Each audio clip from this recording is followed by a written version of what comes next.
샬롬. 10월 28일 금요일 하나님 나라를 시작하는 말씀 묵상 시간입니다. 오늘 우리에게 주신 말씀은 사무엘하 23장 1절에서 17절입니다. 젊은 삼누리 사순 김후원, 박유현 집사님과 두 분의 듬직하고 착한 두 아들 딘즈누리의 시온이, 이한이가 말씀을 공독해 주시겠습니다. 이는 다윗의 마지막 말이라. 이새의 아들 다윗이 말하며 높이 세워진 자, 야곱의 하나님께로부터 기름 부음 받은 자, 이스라엘의 노래 잘하는 자가 말하노라. 여호와의 영이 나를 통하여 말씀하시며 그의 말씀이 내 혀에 있도다. 이스라엘의 하나님이 말씀하시며 이스라엘의 반석이 내게 이르시기를, 사람을 공의로 다스리는 자, 하나님을 경외함으로 다스리는 자여. 그는 돋는 해의 아침빛 같고 구름 없는 아침 같고 비 내린 후의 광선으로 땅에서 몸이 돋는 새 풀 같으니라 하시도다. 내 집이 하나님 앞에 이같지 아니하냐.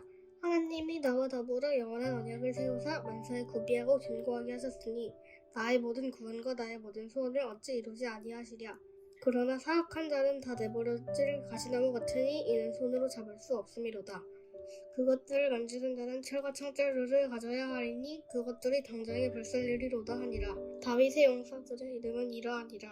자그문 사람 요셉 바세벳이라고도 하고 안생 사람 아디노라고도 하는 자는 군주이건 두목이라. 그가 단번에 800명을 쳐주겠더라. 그 다음은 아우와 사람 도드의 아들 엘르아설이니 다윗과 함께한 세 용사 중에 한 사람이라. 블레셋 사람들이 싸우라고 거기에 모임에 이스라엘 사람들이 물러간지라. 세 용사가 싸움을 도두고 그가 나가서 손이 피곤하여 그의 손이 칼에 붙기까지 블레셋 사람을 치니라. 그날에 여호와께서 크게 이기게 하셨으므로 백성들은 돌아와 그의 뒤를 따라가며 노략할 뿐이었더라. 그 다음은 하랄 사람 아게의 아들 삼마라. 블레셋 사람들이 사기가 올라 거기 녹두나무가 가득한 한쪽 밭에 모임에 백성들은 블레셋 사람들 앞에서 도망하되, 그는 그 밭 가운데 서서 막아 블레셋 사람들을 친지라. 여호와께서 큰 구원을 이루시니라. 또 30두목 중 3사람이 곡식 벨 때에 아둘람 굴에 내려가 다윗에게 나아갔는데 때에 블레셋 사람의 한 무리가 르바임 골짜기에 진쳤더라. 그때 다윗은 산성에 있고 그때 블레셋 사람의 요새는 베들레헴에 있는지라. 세 용사가 블레셋 사람의 진영을 돌파하고 지나가서 베들레헴 성문 곁 우물물을 길어가지고 다윗에게로 왔으나 다윗이 마시기를 기뻐하지 아니하고 그 물을 여호와께 부어드리며 이르되, 여호와여, 내가 나를 위하여 결단코 이런 일을 하지 아니하리이다. 이는 목숨을 걸고 가던 사람들의 피가 아니니까 하고 마시기를 즐거워하지 아니하니라. 세 용사가 이런 일을 행하였더라. 오늘의 말씀은 이렇게 시작합니다. 이는 다윗의 마지막 말이라. 이는 다윗의 마지막 말이라. 그동안 하나시를 이끌어왔던 이스라엘 역사의 주인공 다윗은 이제 그 삶의 마지막 말을 남깁니다. 그의 다사다난했던 인생을 마감하며 자신의 자녀들에게 그리고 이스라엘 백성들에게 지금 우리에게 그는 마지막 말을 남깁니다. 유언이라고도 하는 이 마지막 말, 언젠가 찾아올 인생의 이 마지막 딱 한마디를 자녀들이나 우리 주변 사람들에게 남긴다면 성도님들은 어떤 말씀을 하고 싶으신가요? 그 고민을 아직 해보지 않으셨을 수 있겠으나 그 내용이 무엇가 되었든 그건 아마도 꼭 해주고 싶은 가장 중요한 내 삶에서 깨달은 진리일 것입니다. 평생을 살며 깨닫고 느낀 삶의 비결과 핵심을 말해줄 것이 분명합니다. 얼마 전 김동호 목사님의 날마다 기박힌 새벽에서 목사님께서 이 본문으로 설교하시며 한 가지 일화를 소개해 주셨습니다. 목사님께서 50대 중반, 꽤 이른 나이에 죽음에 대한 생각이 불현듯 떠오르셨다 합니다. 그 생각은 꽤나 오래 갔고 그것을 한참 묵상하다가 어느 날은 목사님의 자녀들을 앉혀놓고는 유언을 남기셨다 합니다. 유언으로 요한복음 14장 6절 말씀, 예수께서 이르시되 내가 곧 길이요 진리요 생명이니 나로 말미암지 않고는 아버지께로 올 자가 없느니라는 말씀을 읽으시곤 자녀들에게 예수가 곧 길이요 진리요 생명이다. 그러니 예수 잘 믿어라 라고 말씀하셨다 합니다. 그러자 한 아들이 이렇게 반박했다 합니다. 아빠가 그걸 어떻게 알아요? 그런데 목사님은 이렇게 답하셨습니다. 아빠가 가봤어.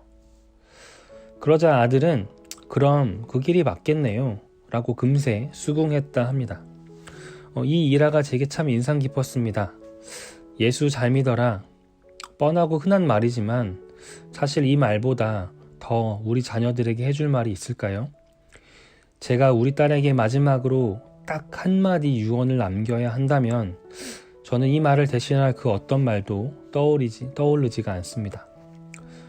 예전에 한경직 목사님의 비슷하고도 유명한 일화가 있습니다. 은퇴 후 새해 인사차 찾아온 후배들이 목사님에게 목회의 비법으로 후배들에게 한마디 조언을 해달라고 간청합니다. 그러자 한경직 목사님은 이렇게 말씀하십니다. 목사님들, 예수 잘 믿으세요. 아주 뻔하고도 당연한 이 한마디, 그런데 그분의 이 한마디가 지금까지도 큰 울림을 주고 여러 회 동안 회자되고 있습니다. 다시 김동원 목사님으로 돌아가서 김동원 목사님 이야기를 들으며 제게 인상 깊었던 더 큰 대목은 따로 있습니다. 바로 그 뒤에 이어진 대화, 아빠가 그걸 어떻게 알아요? 라는 아들의 질문에 대한 대답이었습니다. 아빠가 가봤어. 저는 이 질문에 이보다 더 완벽한 대답이 있을까 싶습니다. 지금 저한테 제 딸이 이렇게 물어본다면 저는 논리적이고 신학적인 근거와 이유를 대며 왜 예수가 길이요 진리요 생명인지를 설명했을 것 같습니다. 그런데 이런 구구절절의 설명보다 아빠가 가봤지 그래서 알아 라는 이 한마디가 훨씬 완벽한 답인 것 같습니다. 한경직 목사님의 고백에도 똑같은 해설이 있었을 것 같습니다. 목회를 잘할 수 있는 비결은 예수를 잘 믿는 것이고 그건 목사님이 그 길을 걸어봤기 때문입니다. 목회를 잘할 수 있는 비결을 묻는 후배 목사들에게 예수 잘 믿어라 이 한마디가 울림을 줄 수 있었던 것은 한경직 목사님께서 그 길을 가셨고 우리 모두는 목사님께서 가신 그 길이 어떤지를 눈으로 보았기 때문입니다. 다윗의 마지막 유언도 이 두 분의 목사님의 유언과 동일합니다. 3절에서 5절을 보면 하나님을 경외함으로 다스리는 자여 그는 돋는 해의 아침빛 같고 구름 없는 아침 같고 비 내린 후에 광선으로 땅에서 우미 돋는 새 풀 같으니라. 내 집이 하나님 앞에서 이와 같다 라고 고백합니다. 다윗은 하나님을 경외하는 자에게 영원한 생명과 축복이 있다 라고 고백합니다. 그리고 그가 이러한 고백을 할 수 있었던 것은 우리가 하나씩을 통해 쫓아왔던 그의 삶에서 찾아볼 수 있습니다.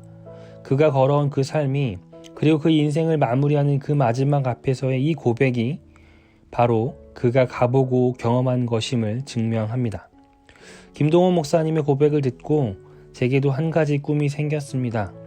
먼 훗날 우리 아이에게 나도 똑같은 유언을 남겨야겠다.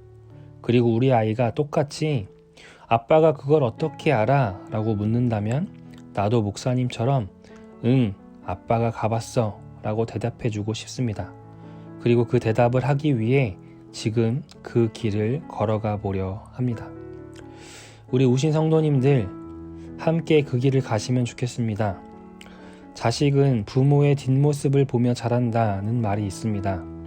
우리 아이들에게 예수 그리스도가 길이요 진리요 생명임을 어떤 논리나 지식이 아닌 바로 우리의 뒷모습으로 전해주면 좋겠습니다. 오늘도 그 믿음의 길 힘차게 함께 걸어가시기를 응원하고 축복합니다. 기도하겠습니다. 은혜로우신 하나님, 주님을 믿게 된 것이 가장 큰 삶의 축복임을 고백합니다. 우리 다음 세대의 아이들에게도 이 축복을 전해주고 싶습니다. 이를 위해 오늘도 그 진리의 길을 걸으며 그 영원한 생명과 진리를 경험하는 우리 모두 되게 하여 주옵소서. 우리가 먼저 걸으며 그 길을 설명하고 증명하며 초청하는 삶 되게 하여 주옵소서. 예수님의 이름으로 기도드렸습니다. 아멘. 말씀을 모두 마쳤습니다. 이 시간 주신 말씀 기억하며 각자 개인 묵상으로 들어가시겠습니다.